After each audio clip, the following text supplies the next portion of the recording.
กำลังฟังสถานีวิทยุกระจายเสียง FM 104.5 เมกะเฮิรตซ์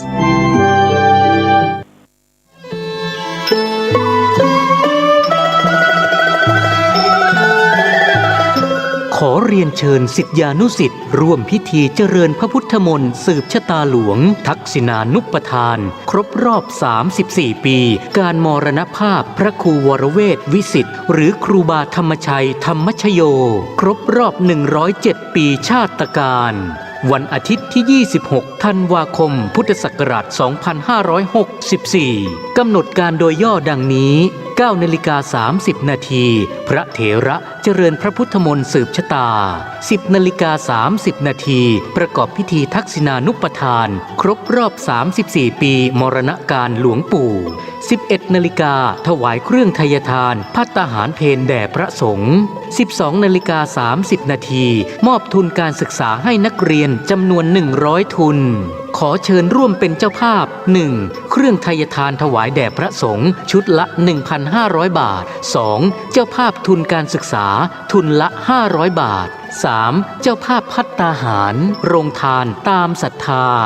ติดต่อร่วมบุญได้ที่พระครูวิสิทธิ์บุญญากรเจ้าอาวาสหรือพระสมศักดิ์ปัญญาวโรรองเจ้าอาวาสบัญชีธนาคารกรุงเทพสาขาตลาดแม่มาลัยเลขที่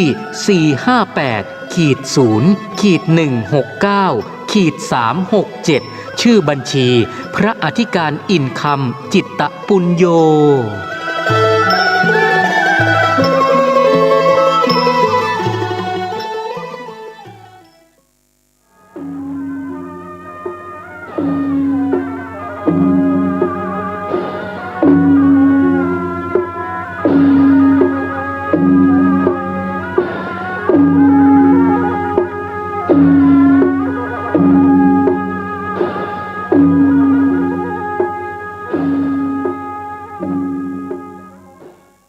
ความเจริญในธรรมและความผาสุกทางใจจงบังเกิดมีกับพ่อแม่พี่น้องท่านสาธุชนพุทธบริษัทผู้รับฟังรายการทุกท่านวันนี้ได้มาออกอากาศจะได้อธิบายธรรมะและถามปัญหาเกี่ยวกับธรรมะให้ท่านทั้งหลายได้ฟังเหมือนเก่าเหมือนเดิมที่ได้มาพบกับพ่อออกแม่ออกคำบ้านคำจองการที่ตุลุงได้มาออกอากาศเพื่อจะได้ให้ญาติโยมที่เคารพนับถือกันได้รู้ว่าตุลุงสบายดีเพราะว่าได้มาออกอากาศได้มาอู้มาจากับพี่น้องทั้งหลายได้อยู่เพราะฉะนั้นก็จะพยายามมาอู้มาจากับพี่น้องทั้งหลายเอาธรรมะมาฝากโดยต้องจะเลาะมาฝากเพื่อจะได้รู้ว่าตุลุงยังสบายอยู่เอาละเอาพร้อมใจกันไหว้พระมาเนาะพร้อมอกพร้อมใจกันมีหลายคนว่าดีใจโดยที่ตุลุงออกอากาศแล้วก็ไหว้พระเจ้าโดยว่าพร้อมกันอาจารย์ขอบคุณแก้วกล้ามาเยี่ยมติดวัดติดวาก็บอกว่าได้ไหว้พระโดยตุลุงสบายอกสบายใจดีเตรียมตัวเนอะอะระหังสัมมาสัมพุทโธภควาพุทธังภควันตังอภิวาเทมิกราบสวากขาโตภควตาธัมโมธัมมังนัมมัสสามิกราบสุปฏิปันโนภควโตสาวกสังโฆสังฆังนามามิกราบนั้นธรรมยังพุทธัสสะภควโตบุปาภคณะมะกะลังกะโลมะเสนะโมตัสสะภะคะวะโตอะระหะโตสัมมาสัมพุทธัสสะนะโมตัสสะภะคะวะโตอะระหะโตสัมมาสัมพุทธัสสะนะโมตัสสะภะคะวะโตอะระหะโตสัมมาสัมพุทธัสสะพุทธั ธังสารนังกัจฉามิธัมมังสารนังกัจฉามิสังฆังสารนังกัจฉามิตุติยัมปิพุทธังสารนังกัจฉามิตุติยัมปิธัมมังสารนังกัจฉามิตุติยัมปิสังฆังสารนังกัจฉามิตติยัมปิพุทธังสารนังกัจฉามิตติยัมปิธัมมังสารนังกัจฉามิตติยัมปิสังฆังสารนังกัจฉามิอิติปิโสภะคะวาอะระหังสัมมาสัมพุทโธวิชชาจารณะสัมปันโนสุขโตโลกาวิทูอนุตตโลปุริสะธรรมสารติสัทธาเทวมนุษย์สานังพุทโธภคะวะติสวาคาโตภคะวะตาธัมโมสันติติโกอากาลิโกเองิปัสสิโกโอปัญญิโกปัจจัตตังเวทิตปโปวินยูหิติสุปฏิปันโนภะคะวะโตสาวกสังโฆอุจุปฏิปันโนภะคะวะโตสาวกสังโฆญาญาปฏิปันโนภะคะวะโตสาวกสังโฆสามิจิปฏิปันโนภะคะวะโตสาวกสังโฆญาติตังจัตตาลิปุริสายุคานิอัฏฐาปุริสาปุคลาเอสะภะคะวะโตสาวกสังโฆอะหุนยโยปะหุนยโยตะขินยโยอัญจลิกาลนิโยอนุตตะลังปุญญเขตังโลกัสสาติกราบหนึ่งกราบสองกราบสามความจริงมันมีทำอยู่เมื่อเจ้านี่เปิ้นสวดพาหุงสหัสสมาพินิมิตาสาวุธันตังเฮาบ่ได้ว่าเฮามันจะยาวลงไปและศรัทธาก็จำบ่ได้ว่าตัวบ่ได้แต่ว่าเอาหัวใจมันว่าปามานาอุกัสสะนะตุเอปาก็ปาหุงมาก็มาลาติเลกมะนาก็นาลาคิลิงขจาวลังอุคิตคคะมติหตสุตารุตังทวันติโยชนะปะทังกุริมาลวันตัง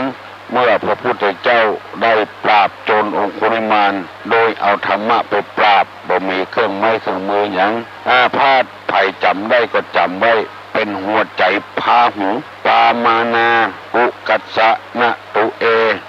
ตาปิพุทธชยมังคลคาถาทโยวจโนทินะทิเนนั่นเป็นสุดท้ายพามานาอุกัสสะนะตุจำง่ายปามานาอุกัสสะนะตุมีเก้ากรรมด้วยกันอันนี้เป็นหัวใจพาหู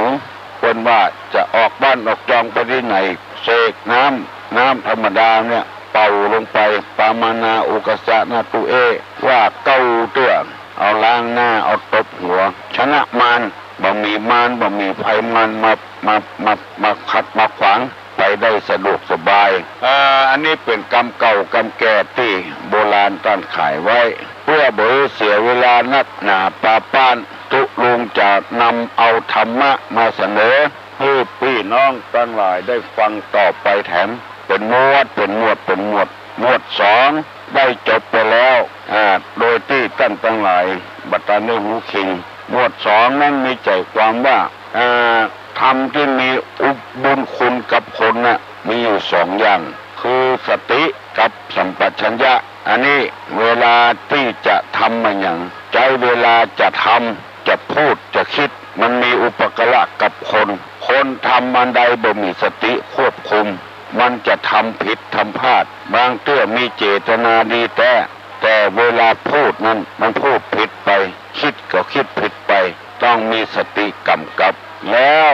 ทำที่คุ้มครองโลกอยู่ถึงวันนี้ถ้าขาดสองอย่างนี้แล้วจะอยู่กันอย่างวุ่นวายคือหิริความละอาแก่ใจโอตตัปปะคือความเกรงกลัวอันนี้คุ้มครองโลกอยู่ได้ถึงวันนี้คนที่ดีๆบัตรทำบัตรกล้าบาปทำบาปกรรมทำคำชั่วอย่างก็เพราะมีหิริกับโอตตัปปะละอาแก่ใจตัวเองจะคิดอย่างก็ละอาแก่ใจจะทำก็ละอาแก่ใจจะพูดอย่างก็ละอาแก่ใจโอตตัปปะความเกรงกลัวยัง3 จังหวัดภาคใต้ที่พี่น้องทั้งหลายหูเวลาเนี้ยมันวุ่นวายนอนบ่หลับกินบ่ลำบอกว่าเปิ้นว่าเฮาก็เพราะเหตุว่าบ่มีความละอาแก่ใจบ่มีความกลัวกล้าทำกล้าคิดกล้าพูดได้บ่มีหิริมีโอตตัปปะคนที่ทำบาปทำกรรมได้ถึงวันก็เพราะบ่มีหิริบ่มีโอตตัปปะบ่มีความละอาใจบ่มีความกลัวกล้าทำบดีบดักได้อันนี้เป็นหมวด2ทำคือคนงามนั้นมี2อย่างขันติกับโสรจะความอดทนกับความสงบเสงี่ยมคนใดถ้าขาดทำ2อย่างนี้แล้วบ่มีความงามละกระด้างกระเดื่องกระหกกระหักบ่มีความสงบเสงี่ยมและก็บ่มีขันติบ่มีความอดทนย่อมบ่งามแล้วรับจ้างที่ไหนไผก็ค่อยจ้างละจ้างน้อยหนีติ๊กแล้วก็บุคคลหาได้ยาก2อย่างบุพการีกับกตัญญูกตเวทีได้เอาเสนอพี่น้องทั้งหลายได้รับทราบกันทั่วไปแล้วต่อมาเราก็มีหมวดที่3เรียกว่ารัตนะ3ประการรัตนะแปลว่าแก้วรัตนะธรรมแก้ว3ดวงคือพระพุทธเจ้าพระธรรมพระสงฆ์ที่เรากราบมาไหว้แก้ว3ก็เพราะเหตุว่าเพราะพระพุทธเจ้ารู้แล้วแทนที่จะเอากำรู้นะมาตั้งเป็นโรงเรียนสอนคนอื่นเก็บสตางค์อย่างคนทั่วไปเนี่ยตั้งโรงเรียนอนุบาลพ่องกาตั้งโรงเรียนประจำบุคคลพ่องกาเก็บเอาสตางค์ชาวบ้านชาวจองสอนลูกสอนเต้าเขาพอลูกพอเต้าเขาแต่พระพุทธเจ้าบ่เอาสอนให้คนมีความรู้แล้วเอาความรู้นั้นไปใช้ให้สันติภาพเกิดขึ้นกับโลกสันติภาพเกิดขึ้นกับโลกความสงบเกิดขึ้นกับโลกของนี้บ่ใช่ว่ามีอาวุธยุทโธภัณฑ์มีเรือบินมีระเบิดบ่ใช่อันแท้จริงนั่นก็คือแก้ว3ดวงเนี้ยคุณของพระแก้วเจ้าทั้ง3เนี้ยเป็นคุ้มครองโลกได้ศีลธรรมกรรมฐานเนี้ย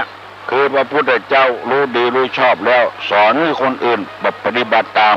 พระธรรมสอนให้คนเป็นคนดีบ่ให้ตกไปในที่ชั่วพระสงฆ์ปฏิบัติดีปฏิบัติชอบแล้วสอนคนอื่นอันนี้กุลของพระธรรมได้กล่าวไปแล้วอาการที่พระพุทธเจ้าสอนมี3อย่างคือละความชั่วคือทำความดีรู้แจ้งหันจริงได้ทรงสั่งสอนเพื่อจะให้ผู้รู้แจ้งเห็นจริงในธรรมที่ควรรู้ควรเห็นทรงสั่งสอนมีเหตุมีผลที่ผู้ฟังเข้าใจได้และก็3สั่งสอนเป็นอัศจรรย์คือผู้ฟังและปฏิบัติย่อมได้ผลอันนี้อาการที่พระพุทธเจ้าสอนไว้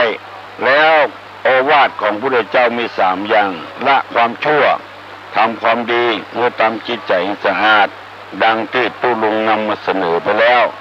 ละความชั่วคือทุจริตก็มี3อย่างกายทุจริตวจีทุจริตมโนทุจริตกายทุจริตมี3อย่างคือฆ่าสัตว์ลักของเพิ่นและประพฤติผิดในกามวจีทุจริตมีอยู่4พูดเท็จพูดส่อเสียดพูดเพ้อเจ้อพูดคำหยาบพูดเพ้อเจ้อแล้วมโนทุจริตมี1อยากได้ของเขา2ปองร้ายเขามีพยาบาท3หันพิษจากคำนองของธรรมแล้วสุจริตก็มี3อย่างเดียวกันคือประพฤติชอบด้วยกายเรียกว่ากายสุจริตวจีด้วยวจีสุจริตมโนสุจริตกายสุจริตมี3เว้นจากฆ่าสัตว์เว้นจากการลักทรัพย์เว้นจากการประพฤติผิดในกามวจีสุจริตมี4เว้นจากพูดเท็จพูดส่อเสียดพูดคำหยาบพูดเพ้อเจ้อ มโนสุจริตก็มีสามกายกรรมสามวจีกรรมสี่มโนกรรมสามไม่อยากได้ของเขาไม่พยาบาทปองร้ายเขาเห็นชอบตามทำนองของธรรมอันนี้ได้เสนอไปให้แก่พี่น้องทั้งหลายแล้ววันนี้จะเอาคำว่าอกุศลมูลอกุศลมูลคือรากเหง้าของอกุศลคือความบดีเนี่ยเรียกอกุศลมีอยู่สามอย่างคือหนึ่งโลภอยากได้สองโทสะคิดประทุษร้ายสามโมหะหลงไม่รู้จริงอันนี้เรียกว่าอกุศลมูลนี่แปลว่าไม่อกุศลมูลคือรากเหง้าของความชั่วเก้าเหง้าของความชั่วมันจะมีความโลภความโกรธกับความหลงอกุศลมูลรากเหง้าเก้าเหง้าของความชั่วถ้าคนใดมีสามอย่างนี้แล้วต่อไปเกินกว่านั้นก็จะมีพร้อมกันถ้าคนใดบ่โลภบ่โกรธบ่หลงแล้วกุศลก็จะเกิดขึ้นคือความบ่โลภบ่โกรธบ่หลงเกิดขึ้นถ้าว่าสามอย่างนี้เกิดขึ้นความชั่วต่างๆก็ย่อมเกิดขึ้นคือเมื่ออกุศลมูลมีอยู่แล้วหนึ่งก็ดีสองก็ดีสามก็ดีอกุศลที่ยังไม่เกิดก็จะเกิดขึ้นที่มีแล้วก็จะเพิ่มเจริญมากขึ้นเป็นบอกว่าเหตุนั้นควรละเสียโลภใครได้ของเปิ้นขี้โคตรขี้เกียจและหลงงมงายรู้เท่าบ่ถึงการหมู่นี้มันเกิดขึ้นมาแล้วมันเดือดร้อนตึงตัวเฮาตึงคนอื่นอย่างที่เฮาหันนะอู้ซ้ำอู้ซากเพราะมีความโลภจะแบ่งแผ่นดินนี้ปกครองคนเดียวอันนี้คือความโลภมันเกิดขึ้นเมื่อเจ้าหน้าที่จับได้ก็ดียิงขว้างก็ดีความโกรธก็ขึ้นนั่นละอันนี้เพิ่มพูนขึ้นละความโกรธเผาโรงเรียนพ่องเผาสถานีตำรวจพ่องเผาอบตพ่องเผาความโกรธมันเกิดขึ้นแล้วผลที่ได้รับก็คือความเดือดร้อนนั่นเองเดือดร้อนตึงเปิ้นตึงเฮาตึงรัฐบาลตัวเฮาเองออกหน้าออกตาก็บ่ได้สะปะสะปืนมันเกิดขึ้นโลภอยากได้แผ่นดินปกครองแผ่นดินแผ่นดินนี้มันไม่ใช่ของไผมันเกิดขึ้นมากับโลกเป็นของธรรมชาติที่มันเกิดขึ้นมาแล้วจะไปปกครองคนอื่นที่โลภมันเกิดขึ้นพอเป็นปราบปรามก็เกิดความโกรธแล้วความโกรธเกิดขึ้นความหลงก็เข้ามาในสันดานจิตใจหลงว่าคงจะได้แผ่นดินมาเป็นของตัวอย่างแน่นอนอันนี้เกิดขึ้นทำให้ความวุ่นวายก็เกิดขึ้นคนใดถ้าหากว่าอยากจะเป็นคนดีคือบ่ต้องโลภบ่โกรธบ่หลงงมงายเมื่ออกุศลเกิดขึ้นกุศลเกิดขึ้นแล้วความเดือดร้อนจะเกิดขึ้นแล้วจะทำอย่างใดเมื่ออกุศลเกิดขึ้นในใจก็ประกอบด้วยกุศลคือบ่โลภบ่โกรธบ่หลงเมื่อ1 2 3นี้แล้วต่อไปความดีก็จะเกิดขึ้นเพิ่มขึ้นบ่โลภเอาของเพื่อนมาเป็นของตัวถ้าหากินกล้าขายทำมากล้าขายเนี่ยให้ใส่สวนนี่บ่ใช่โลภคือใจกำลังแหงของตัวเองอันโลภนั้นคือบ่ต้องออกแหงโลภเอาซื่อๆก็เดือดร้อนเมื่อตะวานี่ไปพอทีวีที่เปิ้นเนี่ยกินทำกินหั่นบ่ลูนปุ่นปลายมาจะเอาของเปิ้นมาเป็นของตัวต้องเรียกร้องไอทีวีช่วยทั้งนั้นเอาน้ำมันเบนซินราดตัวคนและเผาตึงดิบก็เพราะความโกรธอกุศลมูลมันเกิดขึ้นความโกรธและความหลงว่าถ้าเนี่ยแล้วตัวเองจะปล้นโทษจะหนีเหี้ยหมู่นี้ก็ความหลงหมู่นี้มันเกิดขึ้นในใจไผ่แล้วผู้พยายามเอาออกแล้วจะได้เป็นคนดีคนดีด้วยเพิ่นว่ากุศลใดที่ยังไม่เกิดก็จะเกิดขึ้นที่เกิดขึ้นแล้วก็จะเจริญมากขึ้นเหตุนั้นควรให้มีในสันดานคือความบ่โลภบ่โกรธบ่หลงเนี่ยคือมีในสันดานมีในจิตในใจของใครของมันเถอะวันนี้ตู้ลุงได้นำเอาเรื่อง2 เรื่องมาเสนอกับพี่น้องทั้งหลายแถมสักกรรมจะถามเรื่องอกุศลคืออะไรกุศลคืออะไร อกุศลคือรากเหง้าของความชั่วกุศลรากเหง้าของกุศลคือความดีอกุศลคือความไม่ดีกุศลคือความดีรากเหง้าของความชั่วเก้าเหง้ามันมีอยู่3อย่างโลภโกรธหลงเก้าของความดีมีอยู่3อย่างไม่โลภไม่โกรธไม่หลงถ้ามีแล้วกุศลอื่นก็จะเกิดขึ้น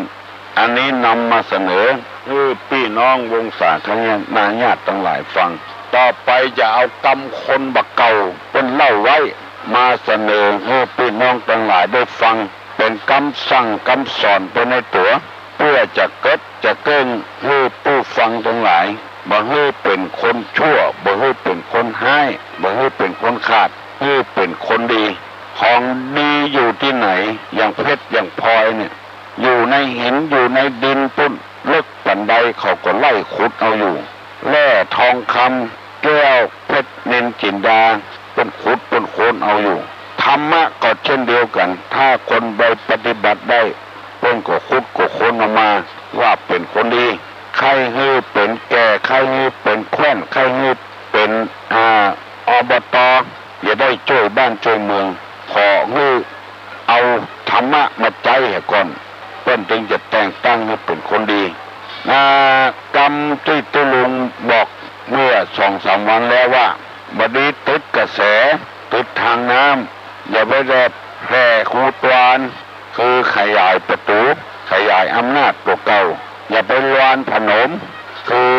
เอาที่เอาตางของเปิ้นสาธารณะมาเป็นของตัวอย่าไปถมสมุดคือถมที่แล้วมาแปลงบ้านตลอดถึงทับถมคุณงามความดีของพ่อของแม่ของครูบาอาจารย์ผู้ได้สั่งได้สอนมาตั้งแต่ออดแต่อ้อนมาที่เราได้กินเงินเดือนอยู่ถึงวันนี้ได้มีงานทำเพราะไผ่ต้องโค่นเอามาอย่าไปทับถมเปิ้นถ้าทับถมเปิ้นนี่เป็นคนบดีกรณีเช่นนี้มีเพื่อนของตุลุงอยู่จังหวัดเชียงรายเล่าให้ฟังว่ามีหนานคนหนึ่งซิกไปเป็นครูได้กินเงินเดือนเพราะว่าเมื่อเป็นผู้เจ้าได้ศึกษาเราเรียนเพื่อนของตุลุงก็ไปถามว่าหนานบัดเดี๋ยวนี้เป็นครูกันครับเป็นครูได้ซีอย่างแล้วซี3นี่นะท่านผมกินแหนงเงาไปเงาอยู่วัดได้เป็นหัวกี่ปีเพื่อนของตุลุงว่าโอ้ไอ้นี่มันถมสมุดมันได้เป็นครูสอนถึงวันก็เพราะว่ามันอยู่วัดได้เรียนในวัดยังว่ามันเงาอยู่ในวัดทำอันเนี้ยคบมาได้ละคนอย่างนี้ได้ดิบได้ดีจากวัดไปกินข้าวอุ่นแกงร้อนของชาวบ้านจนได้ซิกออกไปได้เป็นครูบาอาจารย์ก็ยังมาว่ามาเงาอยู่วัดอยู่อันเนี้ยคนอย่างนี้คบมาได้ละคนใดคบคนอย่างนี้แล้วก็เดือดร้อนไปตามกันหมดคบคนอย่างนี้คนดีนี่เป็นจะนึกถึงบุญคุณของพ่อของแม่เขาได้อยู่ได้กินเงินเดือนถึงวันเนี้ยไผ่เป็นคนส่งไผ่เป็นคนแนะนำเขาต้องโค่นออกมาจะไปถม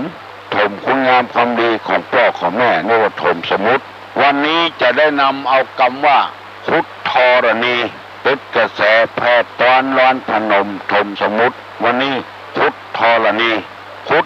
ณีนั่นคืออะไรคือขุดขี้ดินธรณีนี่หมายถึงขี้ดินพื้นแผ่นดินนี้แล้วไปขุดเปิ้นคำว่าขุดธรณีตัวนี้นี่บ่ได้หมายถึงว่าบกดินขุดดินจะเอาปลูกลำไยปลูกมะม่วงบ่ใช่อย่างนั้นขุดธรณีตัวนี้นี่หมายถึงว่าบกเอาหัวใจพระพุทธรูปบกธาตุเจาะเจดีย์ไปโค่นเอาของดีหัวใจธาตุเอาไปขายอันนี้เขาว่าขุดธรณีเป็นว่าบดีมันมีก็ปล่อยมันมีมันนะแล้วก็มีหลายคนกินเหมือนชิบหายหมดตัวก็ตายไปตัวแห่งก็จะบกเอาธาตุบกเอาหัวใจพระพุทธรูปหมู่นี้มันเจริญรุ่งเรืองถึงชาตินี้ถึงชาติหน้าพาธนาเกิดมาเป็นคนชาติเดียวถ้ามาส่งเคราะห์คุณธรรมกอกหมู่นี้ธรณีนี่แผ่นดินนี่เหมือนกับแม่เหมือนกับพ่อผู้บังเกิดเก้าแม่นี่เหมือนกับแผ่นดินพ่อก็เหมือนกับแผ่นดินนี้จะขี้เขาใส่ก็ได้จะเนี้ยวเขาใส่ก็ได้จะมาแปลงพระพุทธรูปไว้ก็ได้เอามาแปลงดินกีก็ได้ทุกอย่างแม่กับพ่อนี่ก็เหมือนแม่ธรณีลูก จะขี้ใส่ตักจะเยี่ยวใส่ตักทนเอาได้ทุกอย่างเพื่อลูกเพราะลูกบ่รู้บางคนนี่พ่อแม่ยังมาตายเรื่องเอาทรัพย์สมบัติของพ่อของแม่ไปขายอันเนี้ยคือขุดธรณีไปแบ่งกันอย่างน่าซื่อพุ่นทั้งนี่ไปเจอของตัวบางทีก็กลัวไปได้ฆ่าพี่ฆ่าน้องให้ก่อนเพื่อจะได้ทรัพย์สมบัติของพ่อของแม่คนเดียวอันนี้ก็ขุดขุดธรณีไม่แถมนักหนาป้าป้านเอาของเปิ้นมาเป็นของตัวทรัพย์สมบัติของพ่อของแม่เอาแบ่งให้แล้วเอาไปขายกินยังหมดบ่เหลือสักน้อยพ่อแม่ยังมาตายด้วยเลี้ยงพ่อเลี้ยงแม่เลี้ยงโดยจมโดยเบือดโดยด่าโดยที่เราได้อยู่ได้กินเพราะไผ่ถึงแบบเจ้าพ่อเจ้าแม่ก็ตามด้วยคนอื่นก็ตามเถอะอันนี้ต้องเรียกว่าขุดธรณีขุดหัวใจพระเจ้าไปขายขุดธาตุขุดเจดีย์อันนี้ห้องขุดธรณีหมดเหยียบย่ำเอาทรัพย์สมบัติของพ่อของแม่ไปขายบ่ขายอยู่กดจมของพ่อของแม่ด่าพ่อด่าแม่ขุดค้นเอาความดีของตัวมาทับถมพ่อของแม่ความดีของพ่อของแม่ที่สร้างให้ตัวนั้นบ่คำนึงบ่คิดถึงท่านผู้ฟังทั้งหลายได้ฟังตุลุงว่ามานี้แล้วพยายามหักจิตหักใจเนอะอย่าไปเนี่ยอย่างอันมันบ่ดีเนี้ยเป็นว่าความมันคืดกับตัวมดเรื่องอ่ะมันถึงแบบเจริญรุ่งเรืองเนี่ยจะได้ก็ตามเถอะถึงมามีไผหูตัวเก่าคนหูคนเดียวติดกระแสแผ่ตรานวานพนมถมสมุทรขุดธรณีขุดวัดขุดวาขุดสถานที่สำคัญขุดเอาพระเจ้าขุดเอาของเก่าของแก่ในเจดีย์ในธาตุบกหัวใจพระพุทธรูปหมู่นี้จะเป็นคนชาติเดียวกันต่อไปเป็นสิงสารสัตว์ของใดที่เป็นกราบเป็นไหวเป็นเคารพนับถือเฮาบ่เคารพนับถือเฮาก็อย่าไปยุ่งกับเปิ้นอย่าไปว่าอย่างเปิ้นนับถือของเปิ้นก็ให้เป็นของเปิ้นเฮาจะไปขุดค้นไอ้อย่างต่างๆเอามาเป็นของตัวมาได้เอาของพ่อของแม่ไปขายกินนี่ขุดธรณีหมดลึกอันนี้นำมาเสนอพี่น้องศรัทธานาบุตรทั้งหลายส่วนมากคนเขานั้นจะสอนไปตังวิทยาศาสตร์คณิตศาสตร์เกษตรศาสตร์ศึกษาศาสตร์แต่ว่าธรรมศาสตร์นี่บักให้มีไผสอน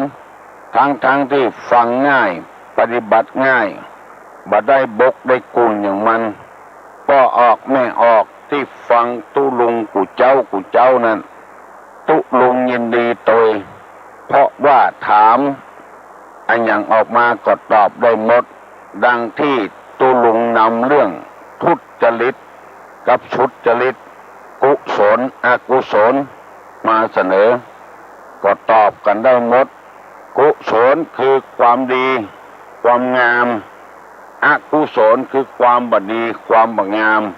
กุศลมีอยู่3อย่างคืออโลภะอโทสะอโมหะนี่แปลว่าไม่อโลภะคือไม่โลภอโทสะนี่ไม่โกรธอโมหะนี่ไม่หลงเรียกว่าอกุศลมูลมีอยู่3อย่างอโลภะอโทสะอโมหะถ้าเป็นกุศลมูลรากเหง้าของความบดีมีอยู่3อย่างคือความโลภความโกรธและความหลงอันนี้เป็นต้นเหตุของความบดีถ้าโลภเกิดขึ้นในใจก็ความบดีก็เกิดขึ้นในใจแล้วโกรธเกิดขึ้นในใจก็ความบดีเกิดขึ้นในใจหลงก็เช่นเดียวกันเกิดขึ้นในใจก็บดีความบดีก็จะเกิดขึ้นสามารถทำให้อย่างได้ที่บดีนักโลภะโทสะโมหะนี่ทำสิ่งที่ทำชั่วโลภะโทสะโมหะเป็นทำอะไรคือตอบว่าอกุศลมูลรากเหง้าของความบดีอโลภะอโทสะอโมหะเรียกว่าทำอะไรคือตอบว่าเป็นกุศลมูลรากเหง้าของความดีมีอะไรพ้องนี่ก็รู้แล้วโลภะคือโลภโทสะคือโทสะ คือโกรธโมหะคือหลงต่อไปนี้จะได้นำเอากรรมที่ว่าสัพพุริสบัญญัติคือข้อที่สัตตบุรุษสัตตบุรุษนี่แปลว่าผู้รู้ผู้รู้ผู้ฉลาดสัตตบุรุษตั้งทำไว้อยู่3 ข้อข้อที่สัตตบุรุษตั้งไว้มี3 อย่างสัตตบุรุษคือผู้ประพฤติเช่นไรสัตตบุรุษนี่คือผู้ที่รู้ผู้ที่รู้ผู้ที่ฉลาดปัจจัยที่มีความรู้ความรู้ความฉลาดสัตตบุรุษนี้จะประกอบด้วยธรรมอยู่3 อย่างคือ1ทานข้อที่1ทาน2ปัปพชาคือการบวชและมาตาปิตุอุปทานะภัยไข้เป็นสัตตบุรุษคือตั้งอยู่ในธรรม3 อย่างนี้ซึ่งตุลุงก็ปฏิบัติมาแล้วภัยจะฮ้องก็ตามมาฮ้องก็ตามว่าเป็นสัตตบุรุษแต่ว่าเฮาภูมิใจเฮาดีใจตัวเองว่าเฮาเป็นสัตตบุรุษคือปลอดใจที่ประกอบไปด้วยคุณงามความดีมีคนเคารพนับถือปีนี้ก็จะทอดกฐินแถม3 วัดอันนี้เรียกว่าทำบุญเรียกว่าทานสละสิ่งของตนเพื่อเป็นประโยชน์แก่ผู้อื่นเฮามีพอกินพอใจแล้วเฮาก็บ่จำเป็นจะต้องสะสมทรัพย์สมบัติอันใดเพราะว่าเฮาอยู่วัดเมื่อจวนสถาทานเฮาก็ต้องทานเพราะว่าข้อบัญญัติของสัพพุริสะเพิ่นบอกไว้สัตตบุรุษอยากจะเป็นสัตตบุรุษมีการทานเป็นแม่หญิงก็เป็นสัตตบุรุษได้สัตตสตรีได้คือทานข้อที่2บรรพชาถือบวชเป็นอุบายเว้นจากการเบียดเบียนซึ่งกันและกันอันนี้ตุลุงก็ทำมาแล้วบวชเมื่ออายุ15 ปีบัดเดี๋ยวนี้ย่างเขา72แล้วบ่เคยศึกหาลาเพศเป็นอุบายเว้นจากการเบียดเบียนกันอยู่วัดมาได้เบียดเบียนไผไปบิณฑบาตเมื่อเป็นเนนมาแล้วก็บ่เบียดเบียนไผใส่ก็ฮับเอาเหียไผบ่ใส่ก็แล้วไปเหียบ่ไปขอคนนั้นคนนี้เอามาเพื่อประโยชน์ส่วนตัวสุดแล้วแต่ไผจะฮื้อเอามาตานก็ฮับของเปิ้นเหียคนฮื้อก็บ่เดือดร้อนเพราะเฮาบ่ได้ไปเบียดเบียนบ่ได้ไปขอของเปิ้นบ่ได้ไปบุกทุบตีไผอันนี้ฮ้องว่าบรรพชาถือบวชเป็นอุบายเว้นจากการเบียดเบียนซึ่งกันและกันศรัทธาก็บ่ไปเบียดเบียนไผใครมาก็มาบ่มาก็บ่มาสุดแล้วแต่ใจไผใจมันบ่ไปบังคับบัญชาไผเป็นคนมหาหน้าสักเตื้อตายไปเอาศพมาไว้วัดก็บ่ว่าอย่างกันอันนี้ฮ้องว่าบรรพชาถือบวชเขาเป็นผู้เจ้าแล้วเว้นจากอุบายเบียดเบียนซึ่งกันและกันบ่เบียดเบียนไผ1ทาน2บรรพชาจำไว้เนอะบุญจะถามว่าสัพพุริสธรรมมีกี่อย่างมีตอบว่ามี3 อย่าง1ทาน2บรรพชาถือบวช3มาตาปิตุอุปทานะมาตาปิตุอุปทานะแปลว่าปฏิบัติมารดาบิดาให้เป็นสุขปฏิบัติมารดาบิดาให้เป็นสุขมาตาปิตุอุปทานะอุปทานมาตาปิตุอุปทานะหรือมาตาปิตุอุปทานปฏิบัติบิดามารดาให้เป็นสุขเพราะว่าสัพพุริสะนี้จะต้อง ให้พ่อให้แม่มีความสุขอันนี้ตุลุงก็ปฏิบัติมาแล้วเมื่อมีชีวิตพ่อแม่ได้สบายกับตุลุงเพราะว่าลูกอยู่วัดดึงบอกไปหายไปขาดที่ไหน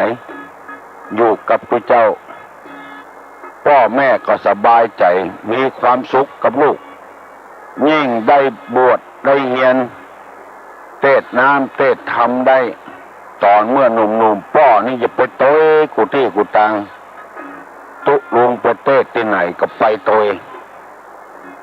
ไปเทศแม่แตกก็ไปโตยไปเทศเจดีย์แม่ครัวก็ไปโตยไปเทศตั้งสันปะตองก็ไปโตยเพราะว่ามีความสุขที่หันลูกได้เทศทำให้คนอื่นฟังคนอื่นฟังแล้วก็ซึ้งใจม่วนใจเพราะฉะนั้นไผ่ยังบ่มีให้เป็นสัตบุรุษก็คือปฏิบัติธรรมสามอย่างนี้เรียกว่าสัตบุรุษหรือว่าสัพพุริสบัญญัติสัพพุริสธรรมสัพพุริสธรรมคือธรรมที่เป็นสัตบุรุษให้เป็นคนเป็นสัตบุรุษบ่ถึงขนาดบัณฑิตนักปราชญ์ด้วยนะมอกสัตบุรุษเนี่ยก็คือตั้มอยู่ในธรรมสามอย่างถ้าตุลุงถามว่าสัพพุริสธรรมมีกี่อย่างคือตอบว่ามีสามอย่างหนึ่งทานสองบรรพชาสามมาตาปิตุอุปถานะแปลว่าปฏิบัติมารดาบิดาให้เป็นสุขตุลุงได้นำเอากรรมนี้มาเสนอเพื่อท่านทั้งหลายได้ฟังเพื่อเราจะได้เป็นสัตบุรุษมีคนเคารพมีคนนับถือมีพ่อก็สบายใจมีแม่ก็สบายใจตัวอยู่วัดศรัทธาก็สบายใจตัวอยู่บ้านตุเจ้าก็สบายใจตัวเพราะมีธรรมสามอย่างทานบรรพชาถือบวชมาตาปิตุอุปถานะสามอย่างจำไม่เนิ่นแล้วต่อไปนี้จะได้เอากรรมโบราณมาเสนอคือพี่น้องทั้งหลายได้รับทราบอันใดดีเราจะได้นำไปปฏิบัติอันใดบ่ดีเราก็ละเว้นเมื่อ2-3 วันก่อนได้นำเอากรรมเสนอว่าอย่าไปติดกระแสอย่าไปแผ่หูตวานอย่าไปลวนผนมอย่าไปถมสมมุติอย่าไปขุดธรณีได้อธิบายกูอย่างแล้วติดกระแสก็ติดคุณงามความดีของเปิ้นจะได้ระเบิดเปิ้นได้แผ่ตวานคือแผ่ประตูเมื่อมันกว้างขวางออกไป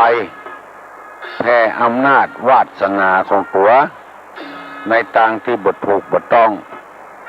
เป็นต้นว่านเป็นแก่บ้านหมาเฮาเขาใส่หมาตัวนี้แก่บ้านก็เฮาอันนี้เป็นต้นแผ่ตวานทวารก็คือประตูร้านผนมคือของเปิ้นฮุกของตัวบุเอามาผสมประสานมาเป็นของตัวมดถมสมุทรคือถมสระน้ำเก่าแก่เอามาแปลงหอแปลงเรือน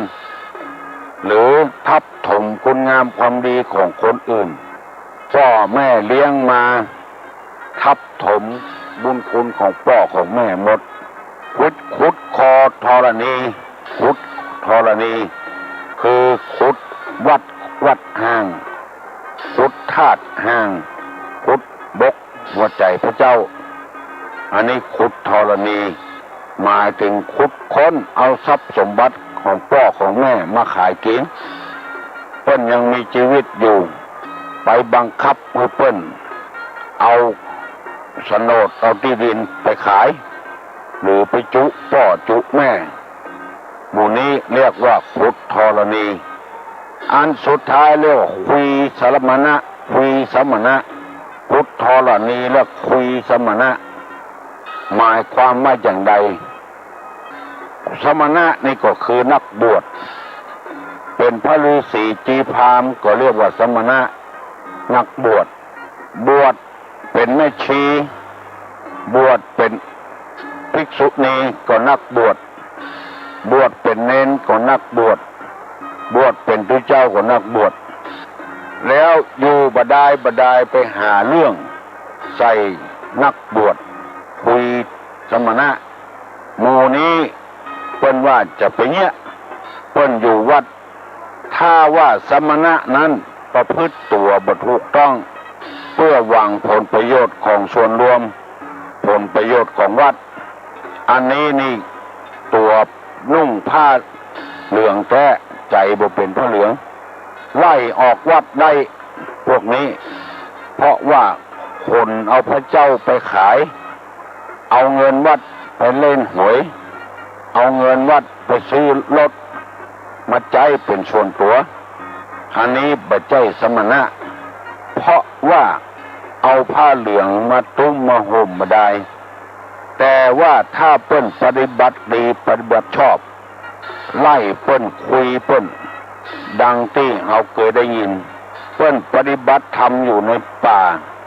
ไปไล่เปิ้นออกจากป่าแล้วไปเอาโฉนดมาที่นั้นมาเป็นของตัวไล่เปิ้นแล้วเอาที่นั้นมาเป็นของตัวอันนี้ห้องได้เต็มปากว่าคุยสมณะแต่สมณะคุยตุเจ้าคุยชาวบ้านก่อนนี้อันนี้เดือดร้อนแน่ต้องไล่อยู่ไปได้ถ้าอยู่ก็คุยกลัววัดกลัววาคุยเงินคุยทองดูเพื่อหาประโยชน์ส่วนตัวบัดทำประโยชน์ส่วนรวมบัดทำวัดทำวาเงื้อเจริญรุ่งเรืองขึ้นนับวันจะถอยลงไปตึงวันศรัทธาก็บ่ค่อยชอบหนีไปตามที่อื่นหนีไปปฏิบัติธรรมอยู่ศาสนาอื่นอันนี้คุยได้ตุลุงกล้าพูดเต็มปากว่าคุยได้เพราะมันบ่ทำประโยชน์บ่สูดโง่โกห้องอย่างสักอย่างบ่ทำประโยชน์ในอย่างสักอย่างบ่เมตตาพาล้มไผ่สักอย่างอันนี้ก็ควรคุยได้อันอยู่ดีๆเพิ่นจะทำความดีทำให้วัดให้วาเจริญรุ่งเรืองอันนี้ไปคุยเพิ่นอันเนี้ยบ่ดีทำอยู่เฉยๆหั่นเถอะบอกควรจะทำอันนี้ห้องว่าคุยสมณะตึดกระแสแผ่ตวานรานผนมถมสมุทรพุทธธรณีคุยสมณะอันนี้ได้นำไปเสนอแล้วเนอะว่าน่าจะเปลี่ยนทำไมแล้วตุลุงจะถามใครได้ก็ตอบตุลุงมาสิ่งที่บ่ควรทำมีกี่อย่าง1ตึดกระแสแผ่ตวาน2วานผนม3ถมสมุทรเป็น4พุทธธรณีเป็น5คุยสมณะเป็น6สิ่งที่บ่ควรทำมีกี่อย่างคือตอบว่ามี6อย่าง1ตึดกระแส2แผ่ตวาน3วานผนม4ถมสมุทร5พุทธธรณี6คุยสมณะเคยได้ยินไผ่เอามาว่าพ่องกองลองกึดใจไผ่เถอะตั้งแต่คนที่ฟังตุลุงวันนี้นะเกิดมานี่เคยได้ยินพ่องกองถ้าเคยได้ยินก็แล้วไปถ้าบ่เคยได้ยินก็แสดงว่าเป็นโจกของคนฟังที่ตุลุงนำมาเสนอบุญรักษากุคนเนอสัพพิติโยวัจจันตุสัพพะโรโกวินัสสตุมาเตภวะตวนตลาโยสุขีทีคายุโกภวะอภิวาทนะสีริสนิจังพุทธาปจายโนจตตารโลธรรมาวัฏันติอายุวันโนสุขังพลัง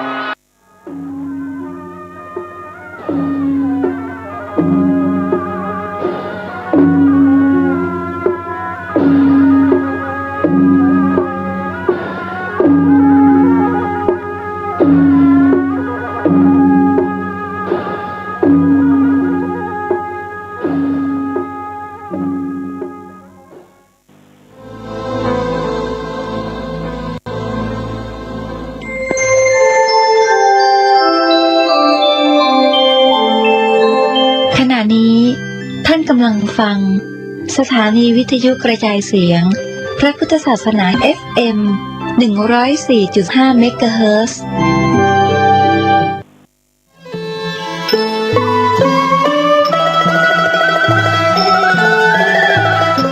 ขอเรียนเชิญศิษยานุศิษย์ร่วมพิธีเจริญพระพุทธมนต์สืบชะตาหลวงทักษิณานุปทาน ครบรอบ 34 ปี การมรณภาพพระครูวรเวทวิสิทธิ์หรือครูบาธรรมชัยธรรมชโย ครบรอบ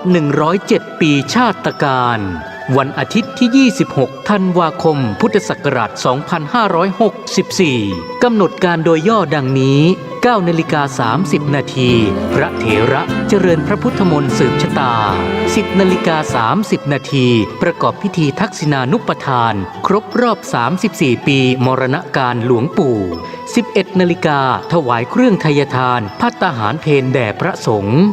12:30 นาทีมอบทุนการศึกษาให้นักเรียนจำนวน 100 ทุน ขอเชิญร่วมเป็นเจ้าภาพ 1. เครื่องไทยทานถวายแด่พระสงฆ์ชุดละ 1,500 บาท 2. เจ้าภาพทุนการศึกษาทุนละ 500 บาท 3. เจ้าภาพภัตตาหารโรงทานตามศรัทธา